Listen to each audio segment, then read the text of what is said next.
Welcome to the Grizzled Geek in News Report for Friday, February 3rd. Today's big story in movies, the story that's been going on all week, is Ben Affleck out as the director of Batman. What does this mean for the larger DCU? I mean, they lost the Flash director. Does this confirm some of the reports that there's trouble? Yeah, well, you add this to the early, somewhat, mixed negative reviews that you're getting out of Wonder Woman, which, I'm still hopeful. I'm holding out a little optimism for Wonder Woman. But you add the Ben Affleck distancing himself from the project. Well, he put out a statement that he is very much still in. He just doesn't think he can do both. Right. He cited that he can't do act and direct at such a high level, yet he's done it several times before. Sorry about my phone. That's all right. So I think this has to do with how involved the studio has been. Like the reshoots and the re-edits that they wanted for Suicide Squad. I don't think Affleck's used to not having as much control now that he's got some big names, big movies under his belt. It seems like the studio's been trying to overcorrect since Batman versus Superman. Yeah, that's Well, Mark Hughes from Forbes has also put out a suggestion that he might leave the project altogether. He did an in-depth breakdown of. He's interviewed Affleck about the production, and he doesn't think it'll happen, but the suggestion's out there that he could leave the project altogether. If he does, if they lose him as Batman, you might as reboot time. Yeah, I would say that time to punt. To save it. Which is, they've got some perfect cast in place. I just don't think they've got a very compelling extended universe. Yeah, I don't like the theming of that universe, and I'd love to see a lot of the cast members stay and the tone change, but I don't know. If you lose Batman though, that's kind of a big blow. Yeah, if you lose him, if Wonder Woman sucks, which I hope it doesn't, but there's if Wonder Woman sucks, rumors. Ahead DC and Justice League sucks, I'm guarantee you. Yeah, there's done. no Batman movie. Yeah, it's done, and you like you said, you punt and you reboot. You reboot the whole thing. Which good luck with that. You're going to lose a lot of fan buy-in on stuff. There will always be a desire from the fans to have good Superman and Batman movies. Batman movies make money. They're good. There's going to be more of them one way or the other. So I don't know. We'll have to see. Is he being sincere and genuine when he says, hey, I'm still committed to the project, or is this just the first step in backing away?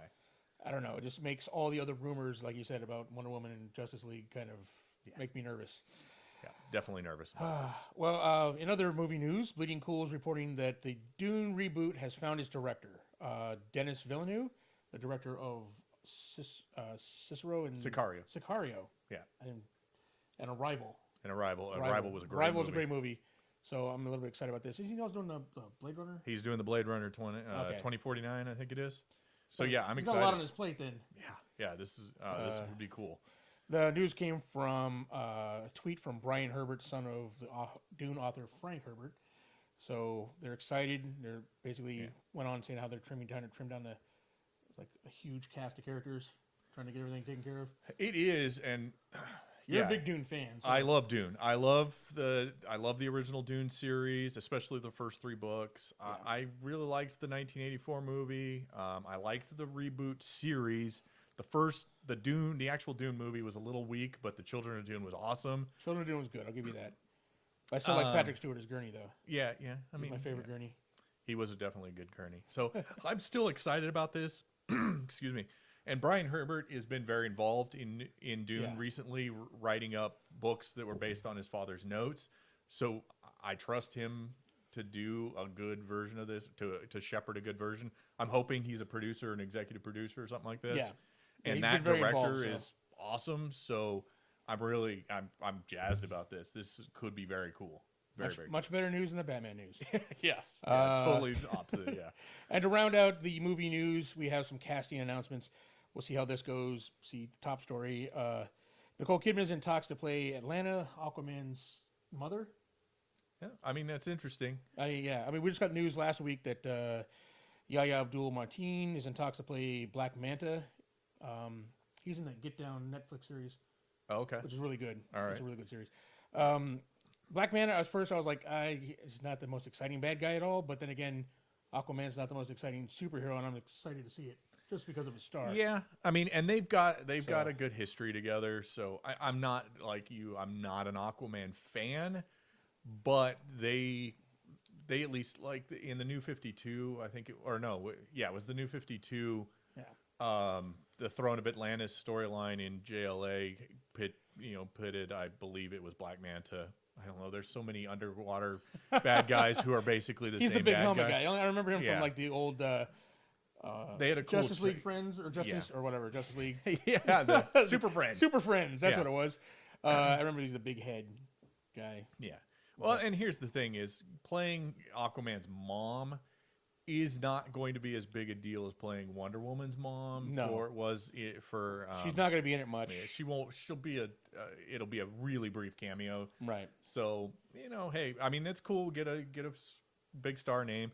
Big stars are lining up to be in superhero movies, whatever, in whatever form they can get into it. So there's been some grumbling about the age difference. There's not much. There's only 12 years apart between two, but that doesn't matter. It's called acting. Well, in movies nowadays, it's super easy to make people look younger and make other people look older. And who knows? This might be in a scene where it's not Jason Momoa; it's a younger version of him. That's true. That's in some sort of flashback. So I don't know how much he's in the script, but to grumble about this at this point is kind of silly in my book. Right. Hopefully, like I said, the Wonder Woman and Justice League don't crash the whole thing before we see it happen. Yeah. We'll see how that goes. All right. Some comics news for us? Yeah, so in a related genre, at least, we got comics news coming out of Valiant. And I love the Valiant universe, so I'm excited about this. Eric Hesserer, who was the writer for the aforementioned Arrival movie, is going to be doing a 4-issue miniseries for Valiant called Secret Weapons. Not to be confused with the 1993 series of Secret Weapons. It's totally different feel. It had the All-Stars in the original. What's that? It had All-Stars in the original. In the original Secret Weapons, it was all the big guns. Yeah. And this one is a totally different feel. So I'm not sure why they're using the name Secret Weapons, but it's follows Livewire, who was one of Harada's egg breakers, which is his super psiots, they call them now. She broke away from the team. She helped the Harbinger kids escape in this version of the timeline, or in this new relaunched, rebooted Valiant universe.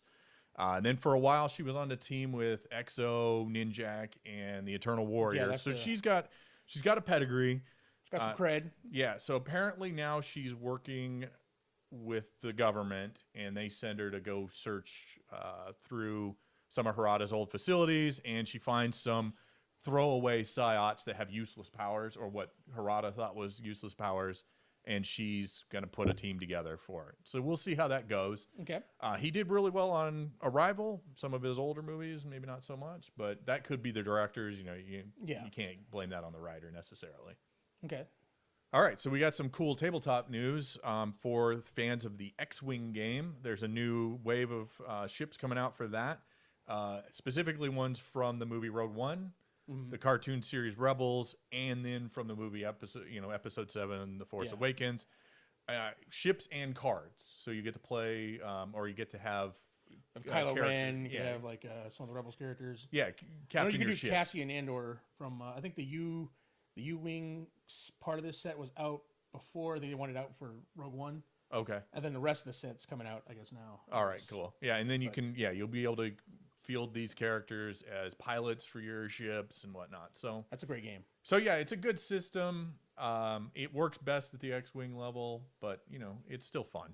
Either way, and these are some cool looking ships. Yes. Even if you just like the models, it's cool. Oh yeah, it's great. It's great. All right. Also in gaming news, PETA has declared that Logan Grimnar is enemy number 1, and an open letter to Games Workshop CEO Kevin Roundtree They have asked the miniature company to stop using fur on their plastic miniatures. This just flabbergasts me. I'm all like, is this really all PETA has to do?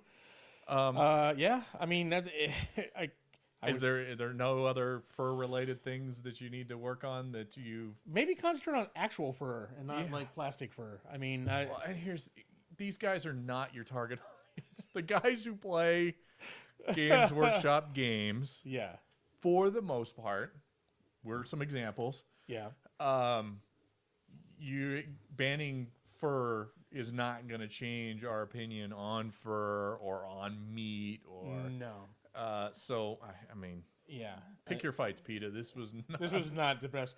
This was not a wise one. And a lot of 40K fans from around Twitter agree with us. Yeah. As since the announcement this week, all week long, PETA's been getting bombarded. The Twitter has erupted with outrage. Yeah.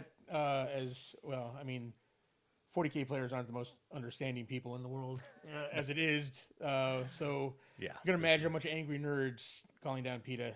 Yeah. I think it kind of backfired on them, mayy. Right. Yeah. This was just whoever came up with this idea didn't think it through. Yeah. All right. Well, at least you're not throwing blood on them. There you go. In other gaming news, Bioware Tuesday at a investors conference announced that their new IP that they've been working on since 2012 is set to launch next year, March of 2018, despite no one knowing anything about it. Yeah, this is interesting. It's going to be the new IP, the new original IP. It's not Mass Effect, it's not Star Wars, not anything like that. So it's going to be. The only thing we know about it is they said it's not an RPG, although it'll be an action adventure with RPG elements. So we're not exactly sure what that means. Kind of like Mass Effect is a action adventure with some RPG elements. I don't know. I don't know. It's BioWare. I will probably buy this game. Yeah, I mean, I like their stuff. So assuming I'm not still playing Andromeda. Yeah. But yeah, so big announcement. Even though it was not really an announcement, it was just kind of dropped at the investors conference, and really no other information other than due out next year. Be something to watch. To keep an eye out on BioWare's page and their Twitter feed and see when the announcements come out. People are saying more than likely that's a tentative date. It might get pushed back, especially since we've heard nothing about it. Yeah, but we'll probably hear more about this in the coming months. Yeah, if you haven't launched an initial game trailer, I would say like 9 months at least before you want to launch your product, then you could be in trouble. So by summer, we should hear something more about it. So we'll see. I'm excited. You'd think you'd have details more than at least a year out to get people thinking about it at least. Right. But we'll see. Right. And again, this was an announcement at an investors conference, so they're trying to, placate investors. So it's when they usually have these early announcements like that, even when they don't have a whole lot of detail. All right. And then lastly, in Marvel TV news, we've got a couple of casting announcements for Cloak and Dagger and for the new Runaways series that's going to be on Hulu. Yes. So apparently Marvel's branching out and doing all of the subscription services. Right. But the Runaways popular comic, they're going to have all of the same characters, except they're changing the little girl's name to Molly Hernandez. I don't remember what her name was in the comics. Or something. But she also won't be a mutant because Marvel doesn't have the rights to use It's that. not a Fox. So now whether or not they'll make her an Inhuman, who knows? So we'll include the cast, I think, in the notes for this show. See if you want to check out the people and see what they've been in before. But the rundown. I'm excited about Cloak and Dagger. Yeah, I love Cloak group. and Dagger. Yeah. I liked that comic. I thought it was a unique take. I think, especially back then, with the way writers of this day and age, and the way comics and just storytelling has progressed in the genre, I think you can have some really cool Cloak and Dagger stuff. Yeah, I'm excited. And I like the casting they've done. They're young, so it's going to be, the early days Cloak and Dagger. Yeah, it should be cool. It should be pretty exciting. Runaways, I really like the comic. Runaways. I haven't read anything since the first graphic novel. But, Yeah. And I'm not into that one too much. So yeah, but it was good. I liked it. I'm excited. Although I don't have Hulu. yeah, well, So I have to get, we'll I have to have get to Hulu see, to yeah. watch it. But yeah, somebody will get it. Jeff Lowe's been doing a great job with the Marvel TV stuff. Yeah, So, he knows his stuff. Yeah. I think he's got a passion for the business, so yeah, he's definitely going to keep it in. But there you are. That's the news for the week. Thank you for tuning in. Please hit that like button and subscribe, or like thumb subscribe button. And hit the bell if you want to have alerts for our other videos as they come out. Share your thoughts on especially the Batman news we got down below, or any of the other stories, or any news stories we missed. Yeah. If you have some that maybe fell under our radar, go ahead and include those in the comments section, and we'll be back next Friday with more Geek In news. Yeah. Do you Grizzled have any Geek In advice news. for us? Other than make sure your phone's muted before you start filming. Yeah, that'd be good. Go ahead and put that down there. All right. Thank you. See you all. next week.